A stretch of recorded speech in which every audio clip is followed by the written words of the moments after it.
Bienvenidos a tu podcast de salud y ciencia médica con Mercedes Meléndez, química y especialista en hematología diagnóstica.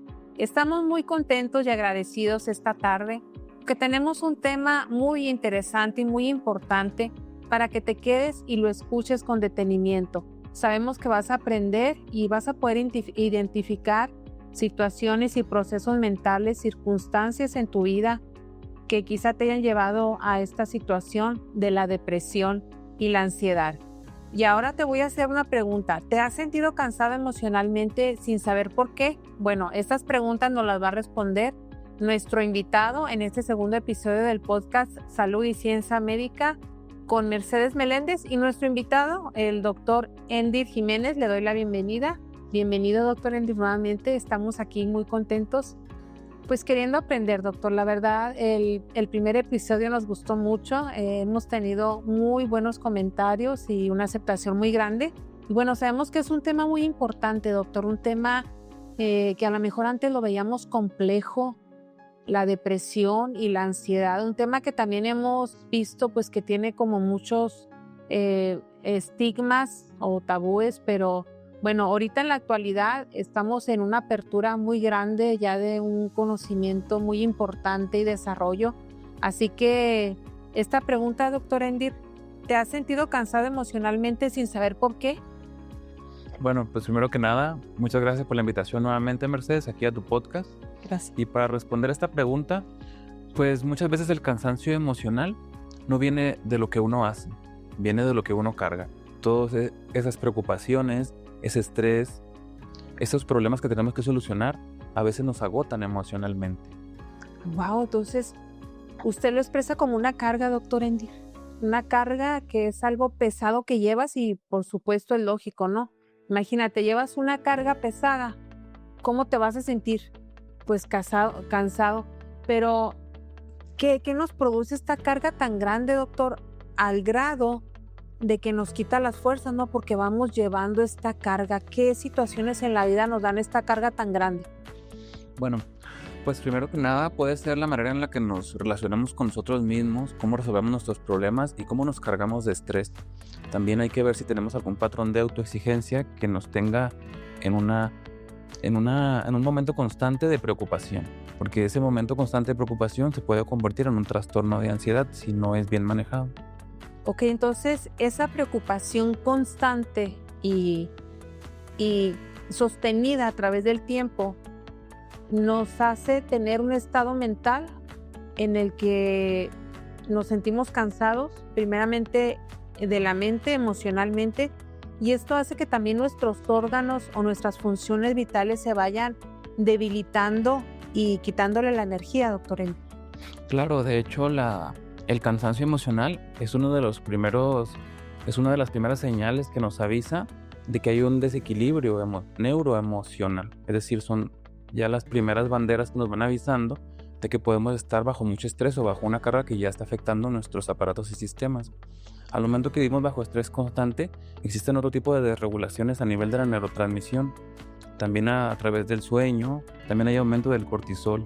Todas estas desregulaciones en la mente, en el cuerpo y en el cerebro nos van a hacer que afecten otros sistemas como las defensas, incluso aumentan riesgo de otras enfermedades cardiovasculares como la hipertensión. Wow, pues qué emocionante saberlo y descubrir esto, doctor Endir, qué maravilloso. Entonces, el cortisol se eleva, doctor, y el cortisol es una hormona que pues actualmente pues mucha gente la menciona, ya muchos médicos mandan a hacer pues la prueba del cortisol. Y bueno, esta prueba pues el cortisol se segrega más en nuestro cuerpo y se eleva una cantidad, produciéndonos más estrés en nuestros funcionamientos como en el sistema cardiometabólico. Pero además, pues el cortisol cuando está en concentraciones muy bajas muestra una depresión. Entonces aquí, ¿cómo se manejaría bioquímicamente con el cortisol este concepto de la ansiedad y de la depresión, doctor? Y si conviven las dos juntas, o tienes depresión o tienes ansiedad o tienes las dos porque es un mecanismo que se alimenta continuamente. Ok. Generalmente, el cerebro, para tener un funcionamiento óptimo, tiene varios sistemas que están funcionando al mismo tiempo.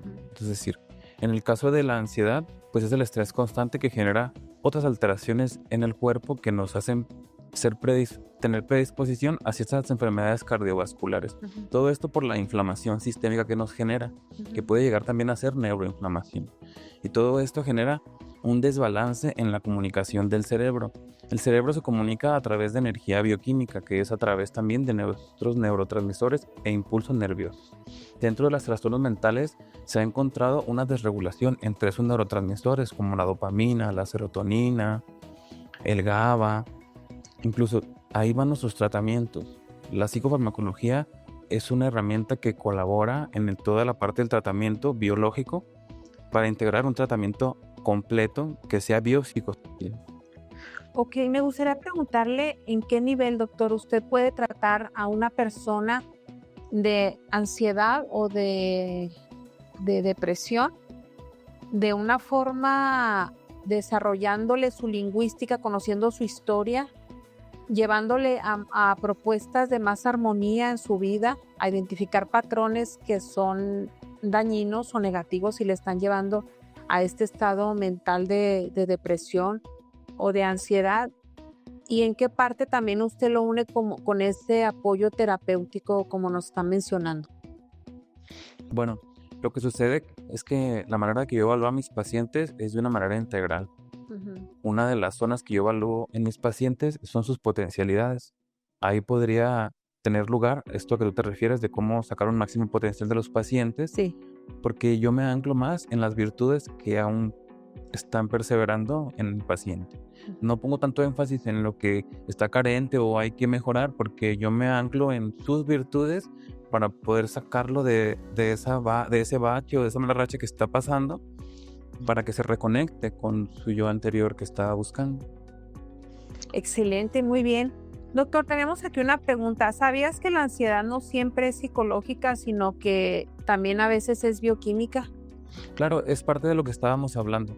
Además de tener afección a nivel psicológica, a nivel de la conducción del cerebro a través de sus neurotransmisores, hay un desbalance en esos neurotransmisores como serotonina, como dopamina, como noradrenalina. Entonces, en base a este desbalance es donde ha partido la investigación de la neuropsicofarmacología a través de la conducción y de la comunicación bioquímica del cerebro. Entonces, esa es la parte que se ha evidenciado en la parte biológica de los trastornos psiquiátricos. Qué padre, entonces estamos hablando de una bioquímica cerebral o neuronal. ¿Dónde ocurre esto, doctor? ¿En el sistema nervioso central o en qué otra parte de nuestro organismo? Pues prácticamente las neuronas están en todo el cuerpo, ¿no? Tenemos varias divisiones del sistema nervioso, pero a final de cuentas la manera de que se comunique es a través del impulso, a través de señalizaciones de los neurotransmisores que producen impulsos químicos. Entonces, esa es la manera en que se comunica las neuronas, ya sea en una parte del cuerpo o del cerebro. Ok. Bueno, pero principalmente la mayor cantidad de neuronas sí las tenemos en el sistema nervioso central, o sea, en el cerebro. Claro, sin embargo, hay más zonas, ¿no? Ahí está el sistema nervioso central, que es todo, pues, el cerebro, todo lo que tenemos en la cabeza, pero también tenemos lo que le llaman ahora el segundo cerebro, que es el intestino, ¿no? Lo que pasa es que en el intestino se produce gran parte de la serotonina. La mayoría de la serotonina es producida en células intestinales. Entonces, por eso los síntomas mentales tienen mucha relación también con los síntomas gastrointestinales. Ay, eso es sumamente importante, doctor, porque, bueno, pues en la actualidad existen muchísimos problemas de la vía digestiva, doctor, problemas de acidez, de estreñimiento, úlceras, pólipos, situaciones en las que pues la persona vive una situación muy incómoda, ¿no? Porque precisamente pues nosotros disfrutamos los alimentos a través de la boca, ¿verdad? Y es un disfrute, es un deleite que tenemos en alimentarnos, pero cuando no funciona la siguiente parte, pues ahí hay como un bloqueo, ¿no, doctor? Que, bueno, volvemos a lo mismo, te produce ansiedad, este tipo de malestares. O sea, tenías ya la situación de esta situación en la vía digestiva, llámese como sea, estreñimiento, acidez, inflamación. Entonces, aparece esta situación que estás preocupado porque no puedes ir al baño, porque tienes acidez y luego para volver a comer, o sea, empieza ahí un ciclo muy fuerte de más estrés, ¿no, doctor? ¿Cuál ha sido su experiencia, pues, como médico y como psiquiatra en ese trastorno de las vías digestivas? Que yo pienso que es algo muy importante. Está sumamente pegado a la vida porque pues, los seres humanos tenemos que alimentarnos y que disfrutar de lo que estamos alimentándonos para que nuestra vida pues fluya con fuerza. Van muy de la mano.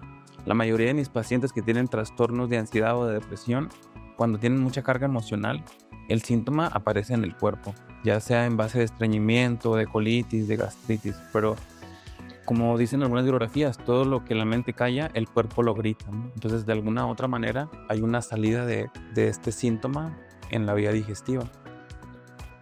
Sumamente importante este tema, doctor. ¿Cómo me entusiasma conocerlo? Porque nos abre la mente y nos ayuda a tener más conciencia de nuestros procesos mentales, emocionales, de nuestros pensamientos, porque sabemos que tienen precisamente un impacto muy importante en nuestro organismo. Así como usted lo comenta, lo que la mente no habla o lo que la mente calla, el cuerpo lo va a hablar. Eso es prácticamente una ley. Sin embargo, aquí me gustaría agregar algo, perdón que te interrumpa. Lo que pasa es que es importante también hablar sobre la valoración individualizada. Estamos hablando ahora de lo más frecuente de ansiedad y depresión y en trastornos gastrointestinales. Sin embargo, hay trastornos de ansiedad o trastornos depresivos secundarios a otras causas que no son meramente psiquiátricas. Entonces, es por eso es lo importante de que los invito a que se conozcan y a que se evalúen, porque no todas las causas de ansiedad son las mismas y no todos los tratamientos son iguales para todos. Como hablábamos en la parte gastrointestinal, también se ha visto en estudios que la desregulación en la microbiota tiene alteraciones en la conducta o en las emociones. Por eso también hay tratamientos de trasplantes fecales en algunos casos. Excelente, maravillosa esa información. Y bueno, una pregunta que tenemos también, doctor, que es muy importante. ¿Por qué personas fuertes también pueden caer en depresión? Personas que se veían muy bien y de repente, caray, pues ya se deprimieron. Bueno, aquí es importante mencionar que la depresión pues no distingue de carácter, si es una persona fuerte o no fuerte. Incluso si mencionas la fortaleza podría ser una desventaja porque va a durar más tiempo en atenderse o en pedir ayuda. Entonces, realmente la fortaleza no sería aguantarse, ¿no? Sí. La fortaleza sería cuándo pedir ayuda o cuándo saber que necesito ayuda. Eso sería la fortaleza para mí. Claro, y sería aquí, por ejemplo, que las personas tuviéramos un estilo en nuestro desarrollo personal, que tuviéramos siempre ese modelo de pedir ayuda, de saber que en algún momento de nuestra vida, en cualquier área, vamos a requerir ayuda y que debemos de estar conscientes que debemos de saber pedir ayuda y que no seamos esas personas fuertes que sintamos yo no necesito ayuda, porque esa aparentemente pudiera ser una fortaleza, sin embargo se puede convertir en una gran debilidad que nos puede llevar a caer en algo como la depresión o otro tipo de situaciones. Por eso yo invito mucho siempre a la comprensión y a la comprensión de uno mismo. Porque si queremos comprendernos a uno mismo, tenemos que mirarnos, tenemos que observarnos. Y ese es el proceso del autoconocimiento, es el que nos ayuda a pulir muchas áreas de nuestra vida que quizá necesitan ser vistas. Qué bonito, doctor, y saber que esto que usted nos comenta a nosotros nos da una fuerza para que aprendamos a mirarnos a nosotros mismos, que tengamos esa fuerza de observarnos claramente, con virtudes, con errores, para que nos destaquemos más en lo que es una vida real con virtudes, doctor, porque ese es el diseño. Las virtudes es algo con la cual todos los seres humanos nacimos, y los errores que venimos acarreando que hacemos los seres humanos, pues son errores incluso que a lo mejor son errores que imitamos, ¿no? Y que los hacemos precisamente por no saber, por no tener esta conciencia de que eso no era algo que nos iba a dar un fruto o un resultado valioso para nuestra vida, que nos dé calidad de vida o que nos dé salud, bienestar. Entonces, atesoro mucho eso que nos dice doctor Endir, que tengamos el valor de vernos sin ningún temor, porque a veces nos da eso, nos da temor vernos a nosotros mismos, nos da preocupación, o sea, hay cosas que a lo mejor no queremos ni voltear a ver de nosotros mismos, porque tenemos temor de verlas, porque tenemos temor de cómo vamos a reaccionar ante situaciones que a lo mejor hemos cometido, que comete nuestro entorno y que son situaciones que no nos honran o que a lo mejor nos dan pena, nos dan vergüenza. Entonces, tener ese valor, qué maravilloso que lo comenta, doctor Andy. Muy bonito, muchas gracias. Quiero preguntarle si la ansiedad es una enfermedad o una respuesta del cuerpo mal regulada. Y precisamente yo creo que lo acaba de decir, pero si no lo puede ampliar un poco más, doctor, por favor. Lo que sucede es que la ansiedad se puede ser abordada como síntoma o como trastorno.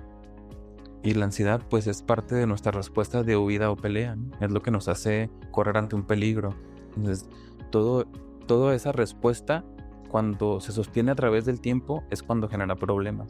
Es decir, hasta cierto punto es normal pasar por episodios de ansiedad ante un peligro inminente o ante una situación. La ansiedad es la que también nos hace sacar lo mejor de nosotros, es la que nos está impulsando también para exigirnos más, es la que te está persiguiendo de que si no estudias no vas a pasar un examen, o de que si no lo haces vas a fallar. Eso también es ansiedad, pero es una ansiedad que a cierto punto nos ayuda a sacar lo mejor de nosotros. Pero si esa ansiedad se mantiene en ese nivel por un tiempo prolongado, es cuando hay una desregulación en la comunicación del cerebro y donde hay que individualizar cada caso. Por eso los invito a pedir ayuda si es que creen que lo necesitan, o a iniciar un proceso de autoconocimiento para identificar estas zonas de cada uno. Y ese concepto que maneja es muy bonito, me gusta mucho, doctor, que bueno, usted lo maneja de dos formas. Una es pedir ayuda y otra, empezar un proceso de autoconocimiento, ¿verdad? Eso es algo maravilloso. Muy, muy, muy grande. Me gusta muchísimo. Y bueno, aquí también tenemos otra pregunta, doctor. ¿Te cuesta disfrutar de cosas que antes te hacían feliz? Esto es algo muy determinante, ¿no, doctor? En los, no sé, en los análisis de la mente para conocer la depresión en un ser humano. Esa es una de las preguntas que yo realizo a mis pacientes que tienen algún síntoma de tristeza o de depresión. Porque en ese tipo de pacientes, cuando las experiencias que eran placenteras dejan de ser placenteras, no es que algo esté mal en su voluntad o en su motivación, es que el umbral de satisfacción que tenían antes no está respondiendo. Ese síntoma lo conocemos como anedonia, que es la incapacidad de experimentar el placer por actividades que solían causar placer. Ese es un síntoma que nos orienta ante quizá el comienzo de un trastorno del afecto como la depresión. Entonces dice que la anedonia, que este concepto se trata de que las personas antes disfrutaban de algo y ahora ya no disfrutan de eso. ¿A eso se refiere? Así es la incapacidad de sentir placer con acciones que antes nos lo causaban. Y por ejemplo, ¿cuál pudiera ser la causa de esta anedonia? Pues más bien la anedonia es un síntoma que está emergiendo, que nos está informando de lo que está pasando detrás. Es decir, es un síntoma de un trastorno del afecto. Es decir, esta desregulación en la comunicación cerebral de los neurotransmisores, ya sea por una falla biológica de ese tipo, también puede ser por una causa secundaria. Hay alteraciones cerebrales como algún tumor o alguna infección que pueden hacer que disfuncione una parte del cerebro. Entonces, por eso es importante el estudio individualizado de cada caso, porque podemos hablar como generalidades de los trastornos depresivos, pero cada caso debe de ser estudiado a fondo, pues para no cometer errores, porque la salud mental es algo que aparentemente es muy subjetivo, pero tratamos de objetivizarlo en lo mayor posible. ¿Qué tan complejo ha sido esto, doctor, objetivizarlo? Los conceptos de la mente, porque son muy sutiles. No sé, son como, para empezar por la mente, ¿quién puede tocar la mente, no, doctor? Bueno, tocas el cuerpo, toca la mente. Tocas las emociones de un ser humano y pues toca la mente. Pero, ¿qué tan difícil ha de haber sido para la psiquiatría, por ejemplo, objetivizar estos conceptos? Pero pues yo creo que sí lo están logrando, ¿no? Bueno, pues de hecho ese es uno de los problemas de la psiquiatría, que por tratar de objetivizar gran parte de los trastornos mentales, cayeron en una descripción tan estricta de los trastornos que despersonalizaban al paciente. Entonces empezaban a ver puras enfermedades en vez de personas. Entonces, poco a poco los sistemas de clasificación están optando por individualizar más las valoraciones y ponerlas en un contexto social y temporal. Porque no es lo mismo valorar unos síntomas en una parte del mundo, en una clase social, con una situación social característica a otra. Ay, qué excelente, qué maravilloso concepto. Tenemos otra pregunta, doctor. ¿Qué pasa en el cerebro cuando alguien vive ansiedad o depresión por mucho tiempo? Bueno, es lo que mencionábamos un poco hace unos momentos, sobre cuando es mantenida la afección o la desregulación, es cuando empiezan a haber disfunciones en otras áreas del cerebro. Es decir, empieza ya a haber una afección en el área prefrontal, donde tomamos las decisiones, el pensamiento crítico. Otra en la amígdala, que es el radar de las emociones, de los peligros, de los miedos. Entonces empezamos a vivir en un estado de alerta constante, empezamos a sobrevivir. Entonces este estado de sobrevivencia pues es el comienzo de muchas disfunciones corporales que van a seguir, porque como hemos visto, la mente y el cuerpo no están separadas. Así es, están unidas. ¿Y qué papel juega la respiración, doctor, para que en este estado de extrema presión y ansiedad en la amígdala y en el área prefrontal, estos dos sistemas, prefrontal y el sistema de la amígdala, empiece como a relajarse un poco? La respiración, ¿qué otra situación pudiera ser? ¿Qué tanto impacto tiene la respiración para que estos sistemas se relajen? Bueno, pues es uno de los principales recursos que utilizamos para manejar las crisis más graves de este tipo de estrés, que pueden ser estas crisis de ansiedad. Entonces empezamos con ejercicios de respiración, con ejercicios corporales, lo que es todo sentir, conectarse con el presente, anclarse al momento. Generalmente ese tipo de preocupaciones o tristezas intensas vienen por estar tratando de vivir o entender situaciones que no están en el tiempo que estamos viviendo. En cuestión de la ansiedad, que es una anticipación a los eventos que no han sucedido, es decir, estar pensando en el futuro. Y muchas veces de la depresión o los trastornos afectivos es de todos los hechos que ya sucedieron en un pasado que yo no logro entender, yo no logro dar explicación, o yo vivo con alguna insatisfacción referente a mi pasado. Entonces, todas esas acciones corporales que nos anclan al presente, al sentir o al respirar, pues nos van a ayudar a estar un poquito más en el tiempo presente. Wow, es excelente. Y luego pues la respiración totalmente natural, ¿verdad, doctor? Y un placer también respirar. Es algo súper maravilloso. ¿Por qué el estrés crónico altera los neurotransmisores? Bueno, lo que pasa es que el estrés crónico, al vivir en ese miedo constante, hace una disfunción en la comunicación cerebral. Entonces, esa disfunción puede permanecer en el tiempo y puede alterar otro tipo de sistemas, como los sistemas también neuroendocrinos. Puede hacer un desbalance también con el cortisol. Todo esto genera neuroinflamación, genera citoquinas, genera una disfunción. El neurocortisol genera alteraciones metabólicas. Entonces ya empieza una desregulación. Entonces, si ya la desregulación en agudo es algo que hay que atender, en crónico, pues va a ser un poquito más delicado el abordaje. Claro, y en este punto, en esta disfunción de neurotransmisores, la serotonina disminuye, doctor. Claro, bueno, se ha visto en muchos estudios en trastornos afectivos como la depresión que la serotonina se ha visto disminuida. Incluso el tratamiento es un inhibidor selectivo de su recaptación, es decir, se alarga la vida media disponible para que haga más efecto en la comunicación cerebral. Sin embargo, el tratamiento biológico no se recomienda por sí solo, es decir, hay también cambios en el estilo de vida, hay también identificación de patrones conductuales que o hacen que persista esa sintomatología o que ayuden en que se revierta un poco. Pero entonces ahí está el dilema de qué fue primero, ¿no? Porque también hay cambios biológicos debido a situaciones psicológicas. Wow, qué sumamente interesante.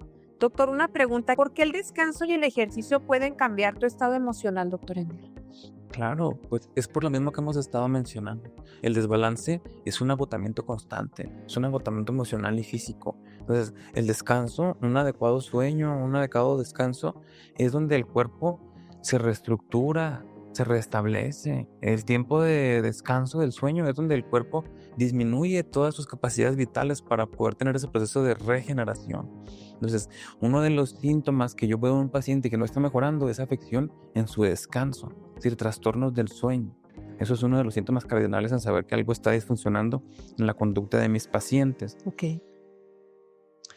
Pues un tema súper interesante, doctor, y también que en la anterioridad pues, no se le daba como, no sé, mucha importancia al descansar, incluso pues mucha gente llega a tener culpa, ¿no? De descansar y a dormirse ya cuando está extremadamente cansado y ni siquiera disfruta, porque el descanso también, el dormirte, tiene un proceso consciente de disfrute, de que vas a descansar, de que vas a estar a gusto, de que ya te vas a desconectar del mundo y que vas a disfrutar pues de descansar, y eso es algo maravilloso, ¿verdad, doctor? Yo también he aprendido. Y además del descanso físico, es importante también que hablemos de una vía de liberación de emociones, es decir, una catarsis, ya sea en una actividad, en un pasatiempo, lo que a uno le guste, pero tiene que existir una liberación de emociones, porque si no atendemos nuestras emociones, también se empiezan a acumular y se hace ese desgaste del que ya estábamos hablando. La otra parte del ejercicio es una de las partes que yo más recomiendo en todos mis tratamientos, en especial en depresión, porque cuando uno se ocupa de su salud, empiezan a haber cambios de todo tipo. Uno se siente mejor, tiene más fuerza, tiene menos dolores, baja de peso. Es que a nivel de neurotransmisión también hay factores que empiezan a liberarse, ¿no? Como el factor de BDNF. Entonces, toda esa neuroplasticidad, todos esos cambios de bienestar, pues vaya, es de los mejores tratamientos y de los que mejores resultados tienen cuando un paciente es disciplinado en hacer este tipo de cambios en favor de su salud. Los resultados son impresionantemente buenos. Wow, qué maravilloso, doctor. Entonces, hacer ejercicio y encontrar esa actividad que también nos relaje, como usted lo comenta, que hagamos ese como descarga de emociones. Ese lugar donde a lo mejor ya me voy a quitar las preocupaciones o lo que me tiene enfocado en cómo le hago y me está preocupando. Entonces, que usemos también pues algo que nos lleve a hacer incluso una agenda, doctor, de yo tales días me voy a tomar tanto tiempo, tantos minutos en hacer algo que de verdad me relaja, me apasiona, y no hacer actividades, porque yo, por ejemplo, pues yo trabajo mucho, pero mi hobby era ponerme a leer también libros, entonces era prácticamente lo mismo. Entonces ya sé que debo de usar cosas que me desconecten más, no que en alguna forma pues también me mantenga conectados con los mismos conceptos, con las mismas ideas o con el mismo sistema. La depresión siempre necesita medicamento, doctor. Esa pregunta es muy importante porque cada caso de depresión es muy distinto. Uno tiene que realizar una evaluación a fondo para determinar la gravedad. Y en base a esto, y además de valorar otros factores psicosociales, decidir un tratamiento. Pero como respuesta concisa, no todas necesitan tratamiento. Hay depresiones que con cambios de estilo de vida, modificaciones conductuales y un poco de psicoterapia pueden salir adelante. Wow, qué maravilloso saberlo, doctor, porque sí es algo que a lo mejor nos puede imposibilitar o limitar o, no sé, tener un temor exagerado de que, estoy deprimida o si me deprimo, ¿qué va a pasar? O sea, es algo que, como usted lo comenta, con la evaluación la evaluación que usted hace de la mente en cada ser humano de forma muy individual puede determinar pues un tratamiento, incluso primeramente con los hábitos o con el estilo de vida. ¿La depresión es falta de voluntad? No, realmente la depresión no es una falta de voluntad. La depresión es una afección neuropsicológica. Es una disfunción en la comunicación de los sistemas cerebrales que ya hemos hablado, de toda esa parte de la neurotransmisión.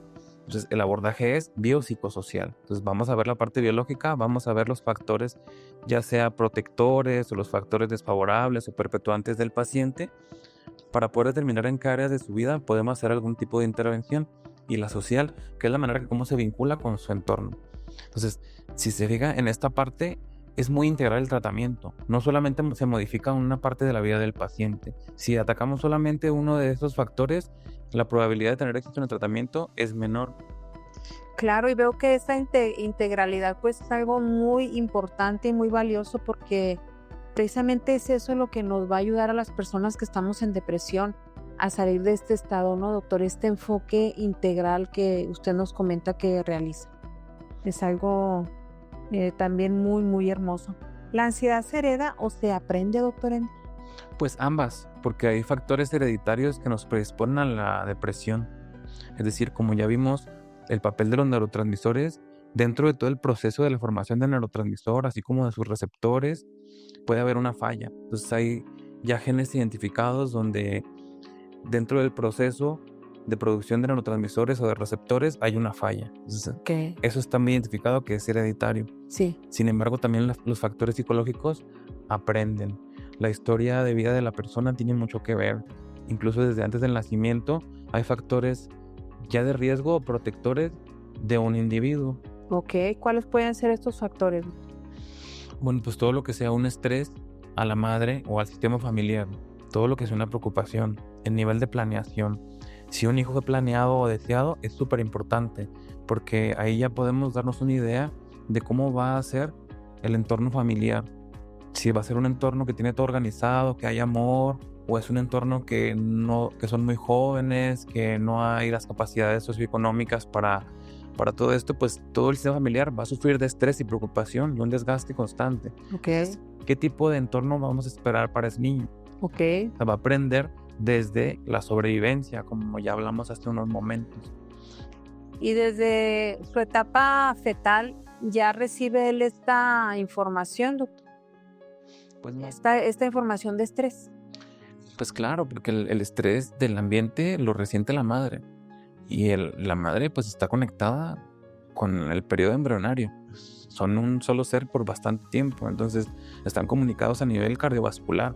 Entonces los cambios que haya en la circulación o en la química de la madre se van a ver influidos en alteraciones de la circulación fetal. Ok, qué importante saberlo, ¿verdad? Para todas las personas que están en esta etapa, que quieren tener un bebé y pues a lo mejor hay cosas que solucionar previas, ¿no? Y que organizar y que planear para que tanto su vida como la de su bebé pues estén de una mejor forma resguardadas, ¿verdad? Y protegidas. Una pregunta, doctor. ¿Por qué la ansiedad puede dar síntomas físicos reales? Bueno, la ansiedad se manifiesta en el cuerpo a través de diferentes síntomas, ¿no? Como el dolor de cabeza, como las palpitaciones, como la sudoración, como los dolores gastrointestinales. Es decir, toda esa preocupación altera la comunicación corporal. Es decir, el cuerpo no distingue si el miedo, el peligro o estrés que esté en la mente es real o no. Responde al sistema de preocupación más mínimo. Entonces, si dentro de nuestra mente todo el tiempo está preocupada, va a crear un desbalance constante en todo lo que ya hemos hablado que se desregula con una alteración de una preocupación o de un trastorno de ansiedad. Ok, excelente, qué maravilloso. ¿Se puede vivir bien aún habiendo tenido depresión, doctor? Claro, de hecho, pues las partes del tratamiento de los pacientes no nada más es la valoración inicial o el tratamiento. Después de la mejoría hay otra parte de una integración psicosocial. Hay que dar recursos, hay que psicoeducar a los pacientes para aprender de lo que ha sucedido y evitar recaídas. Muy bien, y después de una crisis emocional, la persona puede volver a sentir una paz totalmente real y verdadera. Claro que sí, sin embargo, la paz que debe de sentir es un proceso ya después de la regulación de todos los sistemas que ya hemos venido hablando, es decir, no es un resultado inmediato, es todo un proceso para llegar a ese punto de paz y de tranquilidad.